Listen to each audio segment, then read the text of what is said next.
Okay, we're talking today about chemistry. We are going through the series of working through slides and topics, a little topic at a time, for the sake of students who do better seeing the stuff recorded, seeing the stuff that they could resume and rewatch and go through the nuances of it bit by bit. So today's topic is the introduction to stoichiometry, the basics of how do I get from masses of one compound to masses of another. So with that in mind, start by looking at the stoichiometry. So this will be very math intensive, so try to bear with me.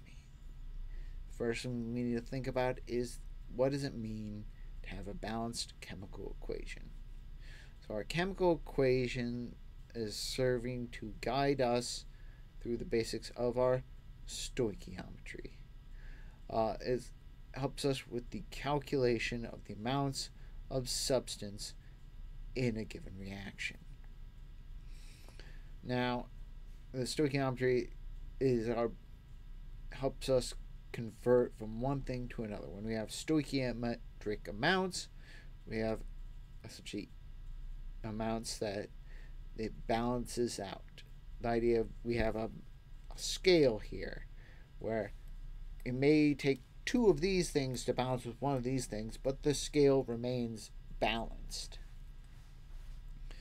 So, when we write a balanced chemical equation, it should include the coefficients so that the relative quantities of each reactant and product consumed and formed gives us one equivalent of the chemical reaction. Saying that if I have, in the equation below, we have potassium chlorate undergoes decomposition to potassium chloride and oxygen, I need to have two potassium atoms on both sides.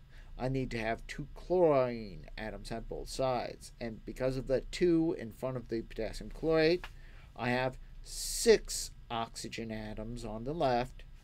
I need a 3 for the diatomic oxygen to give us 6 oxygen atoms on the right.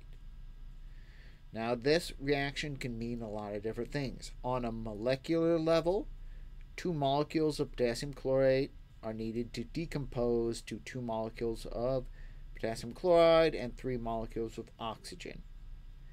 You need at least 2 molecules of potassium chloride because you cannot have a half of a molecule of oxygen. It would not be the same.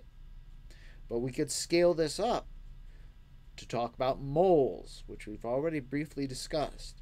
That moles, if I have 2 moles of potassium chlorate, it will decompose to form 2 moles of potassium chloride and 3 moles of oxygen. And I can scale this up or down infinitely as long as it doesn't go below the level of molecule. So 30 moles of potassium chlorate would decompose to form 30 moles of potassium chloride and 45 moles of oxygen.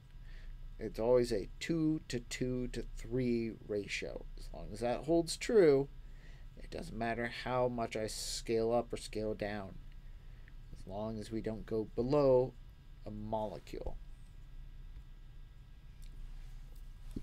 Now, the first thing we will need to be able to do is convert moles of one compound to moles of the other via what we call a reacting ratio.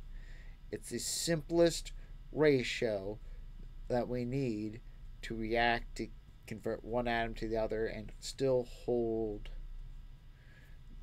conversion theories the same.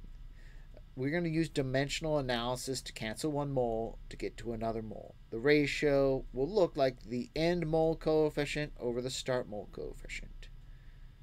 But before we get there, we need to think about some math that you should have learned back in grade school. Dimensional analysis is just an extension of this grade school, middle school math. That math we learned to work about ratios of proportionality to find an unknown. If I have been given 3 moles of C6H6 and I want to know how many moles of oxygen it reacts with, I'm going to compare this to our reacting ratio, which is in our given chemical reaction, which, as we see below, 2 C6H6 reacts with 15 moles of O2. So my ratio is 2 to 15. Can I compare that to 3 to X? Well, by cross multiplying the 15 to get to the other side and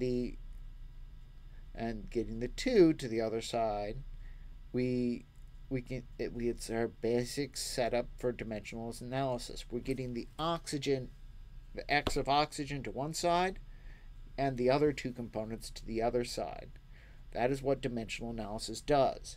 And if we're watching carefully, units end up canceling. This is always true if we're doing this right. So 3 moles of C6H6 over 2 moles of C6H6 times 15 moles of oxygen will give us X moles of oxygen. One of the units of moles of C6H6 are the same on top and bottom, and they cancel out. So we're left with 3 over 2 times 15 moles of oxygen. Moles of oxygen are left alone, so they do not cancel out. So the units should always cancel out or be converted towards the desired units. Dimensional analysis is how this is going to work. So in that particular instance, you would have had like what, 7.5, something like, no, 7.5. You would have had like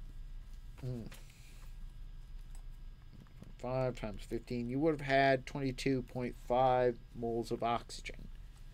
Okay, so let's look at another problem here. How many moles of oxygen will react with 2.4 moles of C6H6? So I set up my 2.4 moles of C6H6 over 1. I don't have to write the proportionality because I can always, dimensional analysis allows us to bypass that step. So I set that up 2.4 moles of C6H6 over 1. And I have 2 moles of C6H6 on bottom, our start mole coefficient, and 15 moles of O2 on the top. That's our ending mole coefficient. So 2.4 times 15 divided by 2 is 18.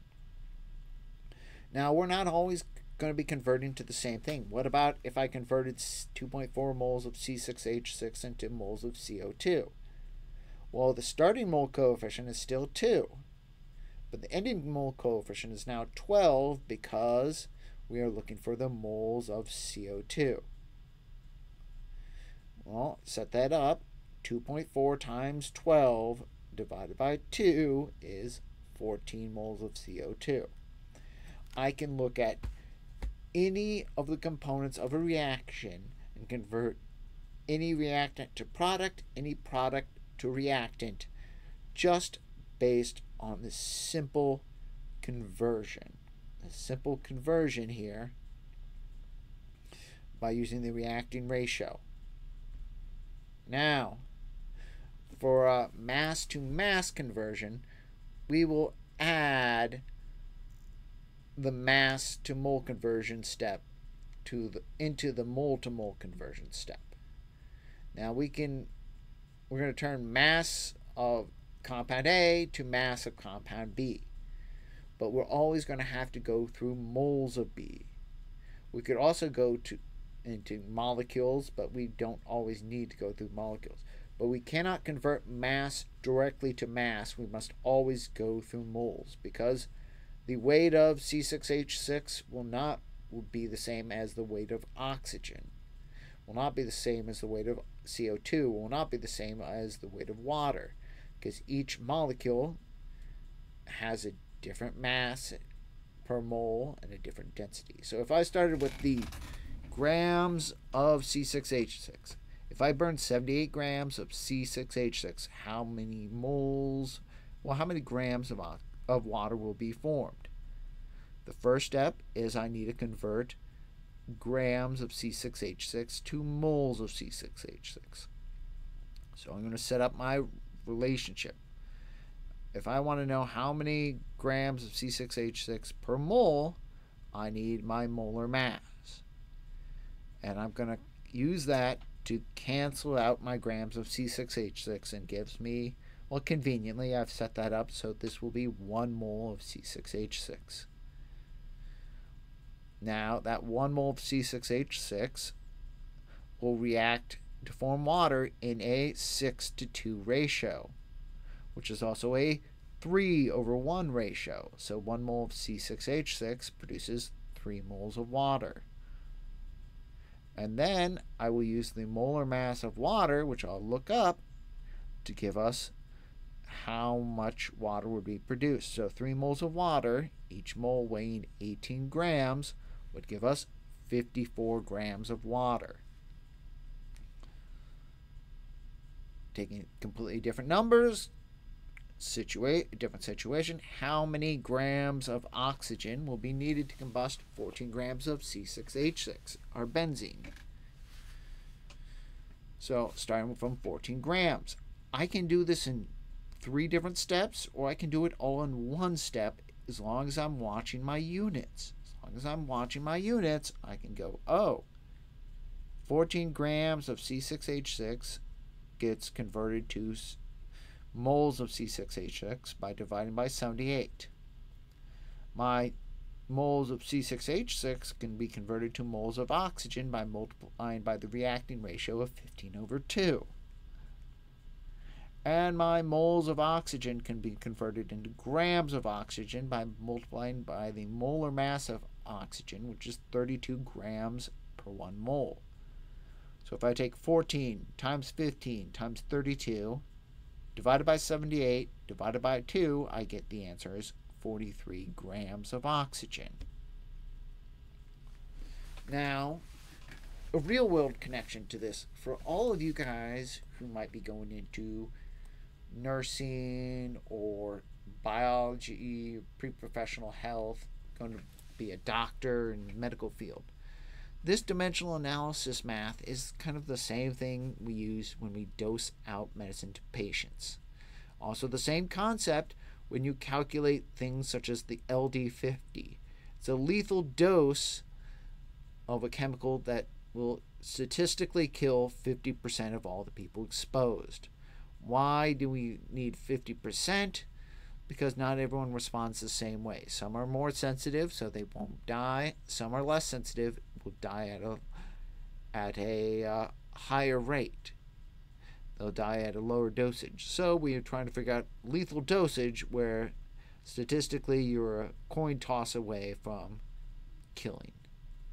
So it's basically the statistical bell curve of where will the majority of the people be. They'll be dead. So when the anesthesiologist is dosing the patient before surgery, they must take into account the body weight. So they give them an effective dosage that will put them asleep, but not too much that'll kill them. They can use a similar style math. They know how much is too much and how much is just enough, because almost as bad as dying would be waking up mid-surgery. They want to try to avoid that. Now there's a little bit more touch and go where they can start at a lower dose and work it up if the patient seems to be stirring. But the fact of the matter is they need to take into account the body mass, and they're converting mass per compound to figure out what size of dosage they need to give. So we'll leave us with this example. When we electrolytically reduce aluminum oxide to aluminum, the following reaction occurs. We have 2 aluminum oxide goes to 4 aluminum and 3 oxygen. If I started with 123 grams of aluminum oxide, how much aluminum could be formed? So I've given you all we need to do, so we can work this out on our own. we are just going to start with the grams of aluminum and oxide and convert to grams of pure aluminum.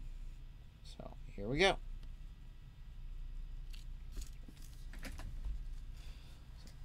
With that in mind, we're going to start with 123 grams of aluminum oxide over 1.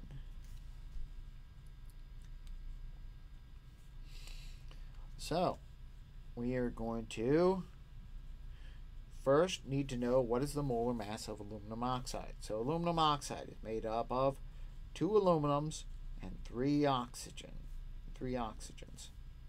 So 2 times 27 and 3 times 16. Punch that into our calculator. 3 times 16 is 48. 2 times 27 is 54. 54 plus 48 is, I think, 102. So that means it weighs 102 grams in 1 mole. Now, every step should cancel out the unit of the previous step. So we have 102 grams of aluminum oxide in 1 mole of aluminum oxide.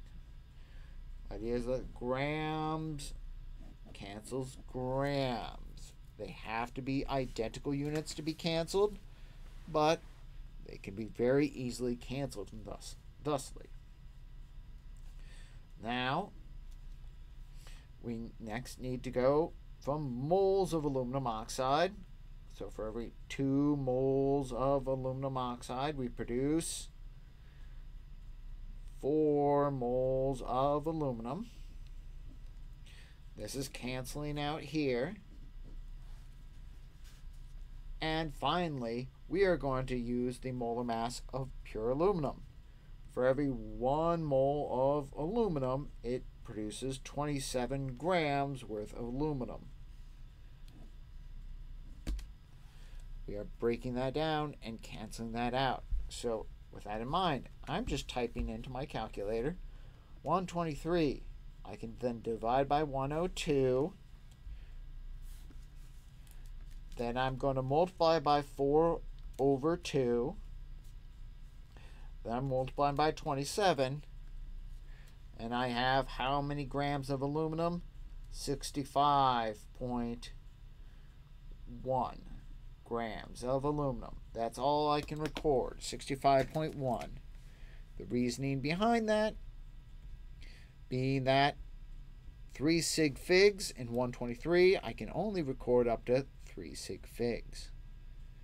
With that in mind, let's see the work right here, 65.1. And so that is the basics of our stoichiometry. We are going to take this into more advanced directions shortly, but for now, that's as far as we will go. And so with that in mind, I bid you adieu.